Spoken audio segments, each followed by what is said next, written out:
In Washington, some blame a White House with too many leaks. Others point to loose lips of the president. And then there are the Russians in the room. Tonight, getting to the bottom of something that was supposed to be top secret. I'm Brent Goff in Berlin, and this is The Day.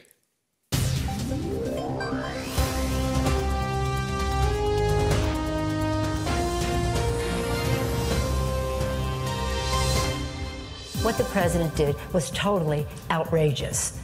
Totally outrageous. So I wanted to make clear to everybody that the president in no way compromised any sources or methods in the course of this conversation. It may not be illegal, but it is certainly reckless and unwise. That the president wasn't even aware, of where this information came from. He wasn't briefed on the source or method of the information either. If it was unwitting, that would be pathetic. President Trump has shown a troubling tendency to either misunderstand or disrespect long-standing alliances with, for example, Germany, with NATO, with Australia. Мы хотели просто узнать, вы можете опровергнуть то, что это неправда, потому что мы не получили четкого ответа от министра. Это полная ерунда. Здесь нету темы для опровержения или для подтверждения.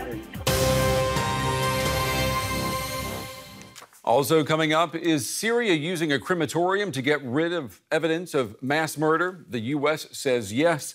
The Syrian regime calls the accusation a story for Hollywood. That's coming up in about 14 minutes. We begin the day with a question that allies of the United States may be asking themselves. Can we trust U.S. President Trump with our secrets? A report yesterday by the Washington Post claims that Trump shared classified information with the Russian foreign minister inside the Oval Office. Now, there have been two responses from the White House so far. The tweets from the president, which we'll examine in just a moment. And in the last 24 hours, we have heard from the president's national security advisor, McMaster, 2 times. Both times refusing to deny or admit that classified information was shared. Instead, McMaster says that the president acted, quote, wholly appropriate. Also at the White House today, Mr. Trump received a visit from the Turkish President Recep Tayyip Erdogan. And the reporters immediately asked Trump to comment on the top secret information that he reportedly gave to the Russians. Take a look.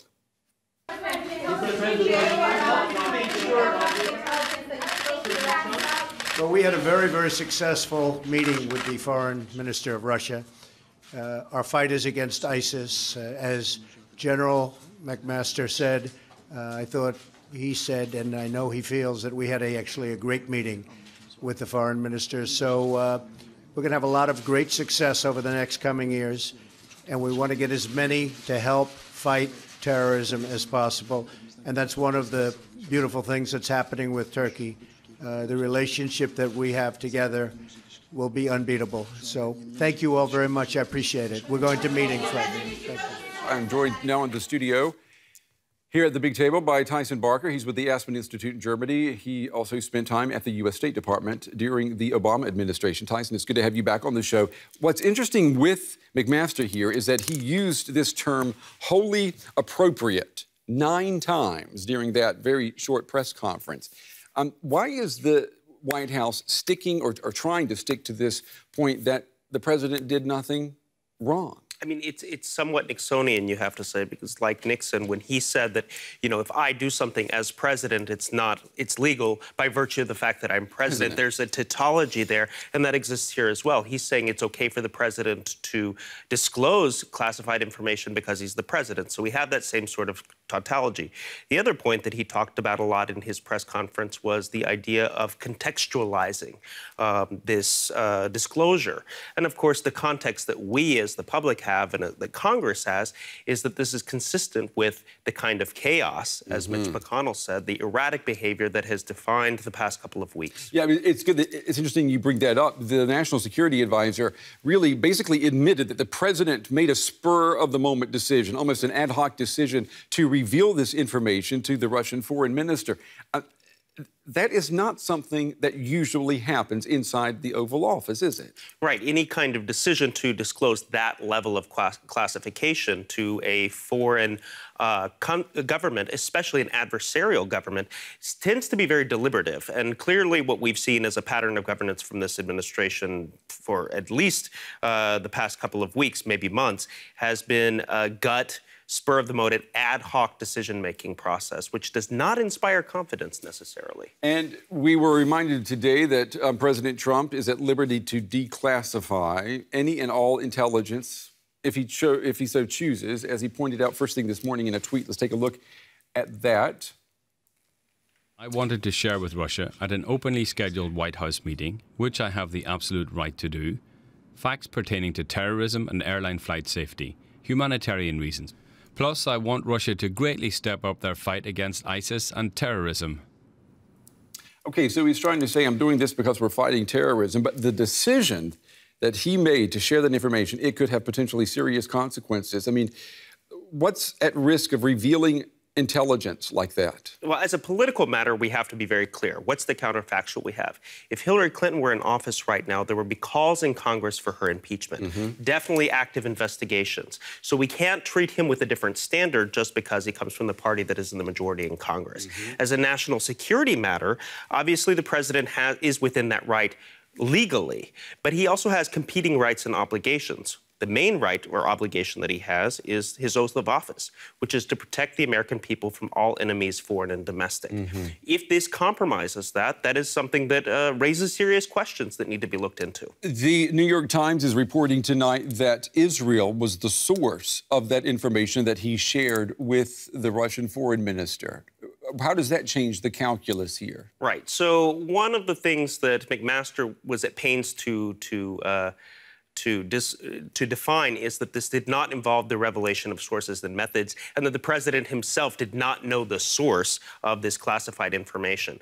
There's a lot of... Now, that's troubling, though, isn't it? So the president doesn't know where the information comes from, but he is at liberty to share it with anyone he pleases. That doesn't make sense. This is the problem with this kind of cavalier treatment of classified information. And obviously, we've seen that he doesn't have, and I think this is obvious, the greatest deal of respect for the intelligence community and their work. So being able to rein that in is going to require, Congress and other branches of government to really step up their efforts to provide some oversight and check on that. There were people today in Washington openly saying that it's time, maybe we asked, is the president fit to be president?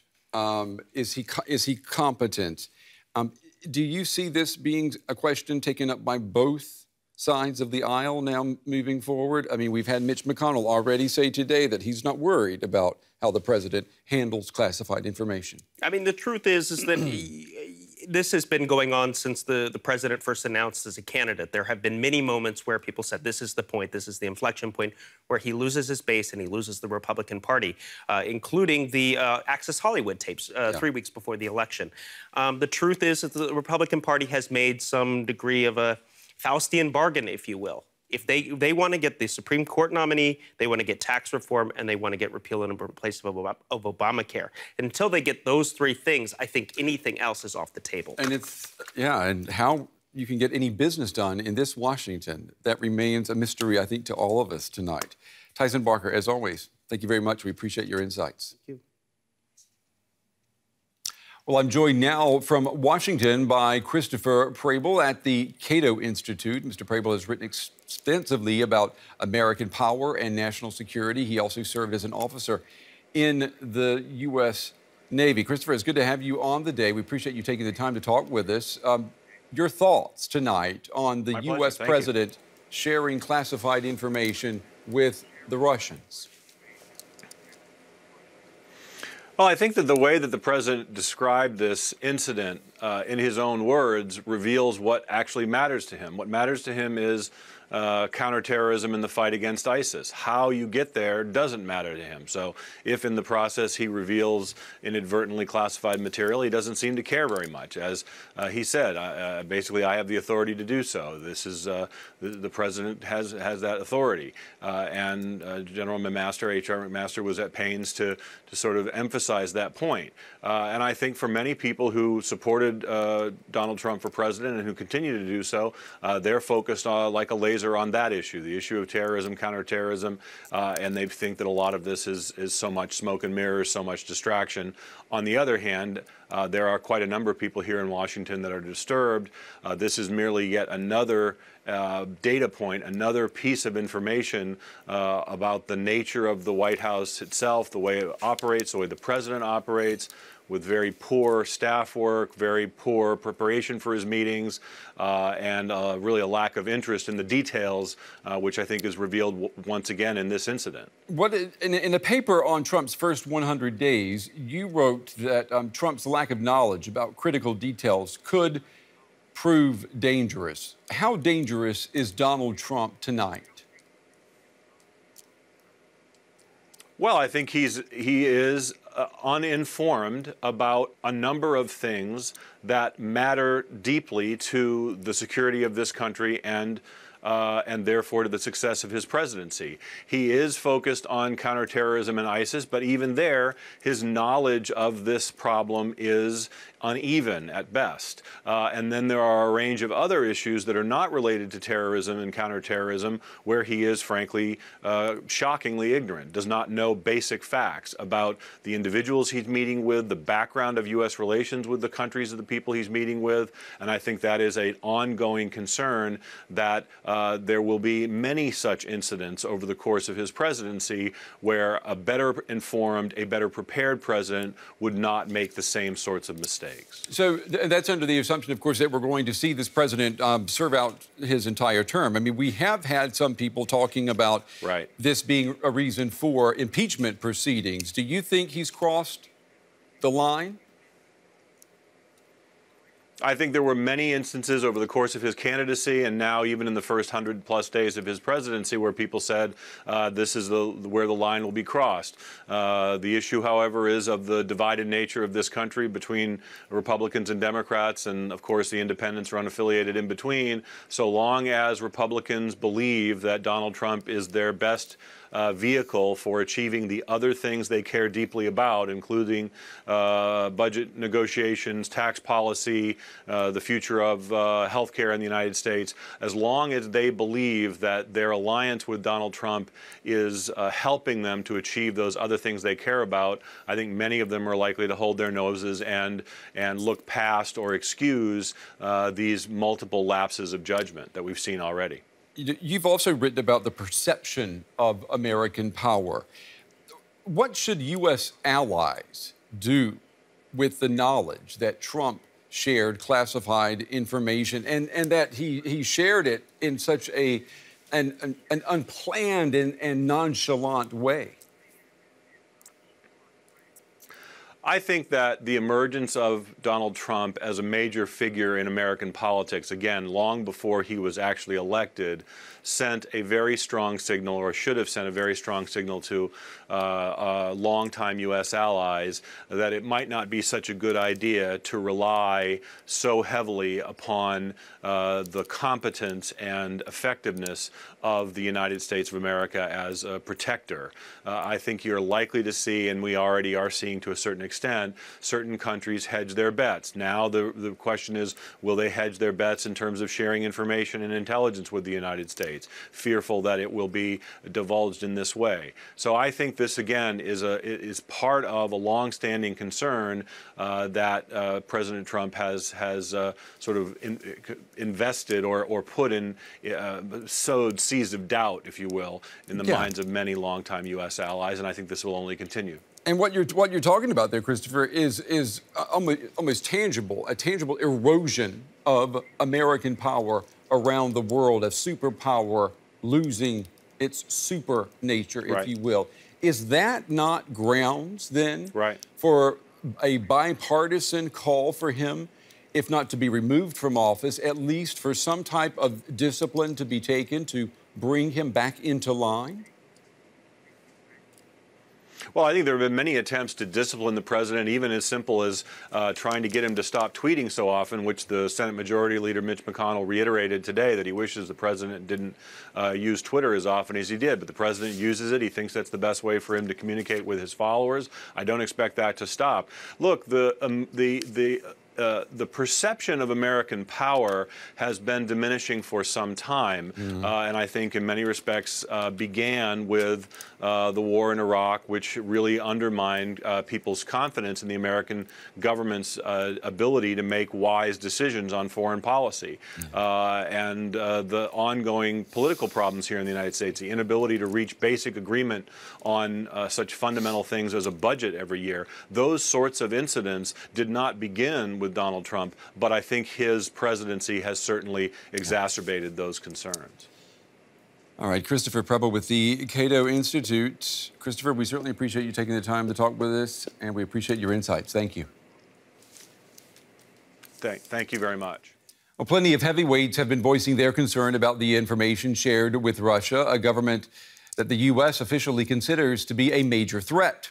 Madeleine Albright, who served as Secretary of State under Bill Clinton, wrote, "The president does not have a right to undermine our security by boasting about current intelligence operations. It's dangerous and it alienates allies." Richard Haass, the president of the Council on Foreign Relations, says the issue is not the legality of what the president did, but its wisdom given the impact on U.S. security and the future of intelligence cooperation. Danny Yatum, the former head of Mossad, Israel's intelligence agency, told the Jerusalem Post that if someone gives the U.S. very sensitive information, it is prohibited to give the information to a third party, for sure not to Russia, who has ties with Iran and Syria. And by the way, that information in question tonight reportedly came from Israel. And Burkhard Lischke, a member of the German parliament's Intelligence Oversight Committee, told AP that if the U.S. president passes intelligence to other governments at will, then Trump becomes a security risk for the entire Western world. Trump's popularity has also taken a slide following a week of damning revelations and botched attempts to contain the fallout. Almost 54% of Americans currently disapprove of the president's performance.